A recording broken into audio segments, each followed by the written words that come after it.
Willkommen in der Ausstellung Artists in Masks in Murnau am Staffelsee. Das ist die erste Ausstellung der europaübergreifenden Künstlerinnengruppe Artists in Masks.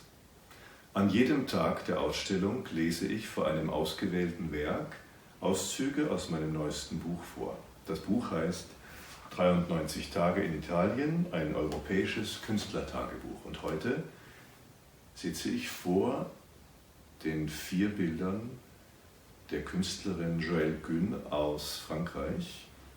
Und sie ist Ethnologin und zeigt auf diesen 4 zusammenhängenden Bildern Masken und Trachten aus Asien.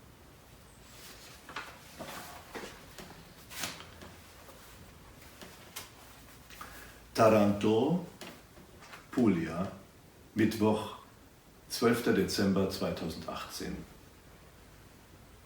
Gegen 14 Uhr starten wir ohne Coco zu einem erneuten Ausflug in die Innenstadt von Taranto. Vorweihnachtlich ausgestattet unterscheiden sich die Verkaufskulissen in den Fußgängerzonen kaum von ihren Pendants in Hamburg und München. Wir suchen aber das Nicht-Austauschbare, etwas, das Taranto unverwechselbar macht, auch unter den anderen italienischen Städten. Und fündig werden wir im Museo Nazionale Archeologico di Taranto, abgekürzt MARTA. Anhand von Spuren und Artefakten erzählt es Geschichten aus 4000 Jahren. Viele davon beeindrucken uns tief, besonders die Überlieferungen aus Magna Graecia und der römischen Zeit. Davor aber die steinzeitlichen Plastiken, großbrüstige Frauengestalten, konisch geformt wie Faustkeile mit Ringen um die Hüften, gleich einem irdischen Saturn. Dann die griechischen Kunstwerke. Filigrane, geometrische Zeichnungen auf Wandstücken aus den frühesten Jahren geben floralen Motiven die Hand in Blau und Rot auf weißem Stein. Gesichter, Steinköpfchen mit quer aufgerissenen Mündern gliedern das horizontale Fliesen. Neben den Museumswächtern und uns bewandern das riesige Gebäude nur 2 weitere Besucherinnen. Die räumliche Großzügigkeit schenkt uns einige der Freiheiten, die wir uns immer wünschen. Nach festgelegten Zeitabschnitten aber schließen einzelne Ausstellungsräume und andere werden statt ihrer geöffnet. Das Personal, dessen Anzahl offenbar nicht für das gesamte Gebäude ausreicht, begleitet uns auf den durch Rhythmen von Öffnungen und Sperrungen ausgelösten Wanderungen. Wir haben Zeit und Platz zum Zeichnen und Staunen. Und Uta findet tatsächlich antike Darstellungen von Akrobaten und Clowns. Eine in feinem Rosa gehaltene Dame balanciert auf ihren Händen mit strampelnden Beinen entlang des Podestes, auf dem sie sich ihrem staunenden Publikum präsentiert.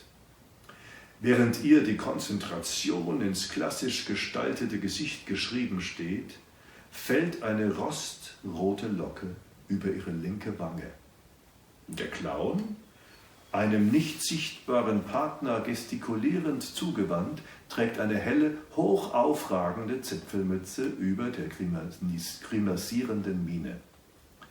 Eine weitere clowneske Gestalt hebt das hellrote Hemd weit über die Oberschenkel und zeigt mit der rechten auf ihren weit geöffneten lachenden Mund. In enger Nachbarschaft lauscht eine hochgewachsene Musikerin in die Ferne. Gleich einem Schild hält sie vor dem Knie ein riesenhaftes Tambourin. Muschelformen, Schlingen, Schnecken, Schleifen, Bändergewirr aus Stein geschlagen, überbrücken die Schauplastiken mit gewaltiger Virtuosität. Gleichrangig in Kunstfertigkeit und Ausdruckskraft. Und überall umher liegen Gesichter mit starrem Blick und weit geöffneten Mündern. Nach gut 2,5 Stunden verlassen wir müde und erfüllt das Marta. In einer nahegelegenen Libreria erwerben wir außer einigen Weihnachtsgrußkarten auch einen faltbaren Straßenatlas, der ganz Italien abbildet. An der Via Anfiteatro finden wir dann ein ansprechendes Café. Wir schwelgen in den Erinnerungen an die gesehenen Artefakte, tauschen Zeichnungen aus, diskutieren unsere Entwürfe und Eindrücke und versuchen Ordnung in die Namen und Bezeichnungen der antiken Götterwelt zu bringen. Bei winzigen Pizzettini und einem Glas Weißwein entdecken wir plötzlich Teta di Venere, die Brüste der Venus.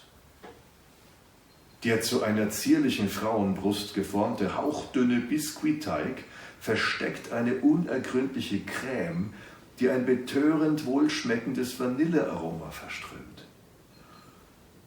Schnell verbindet sich dieses sinnliche Erlebnis mit den noch frischen Erinnerungen und schiebt die gesehenen Darstellungen der Venus im bewertenden Vergleich der Artefakte deutlich nach vorne.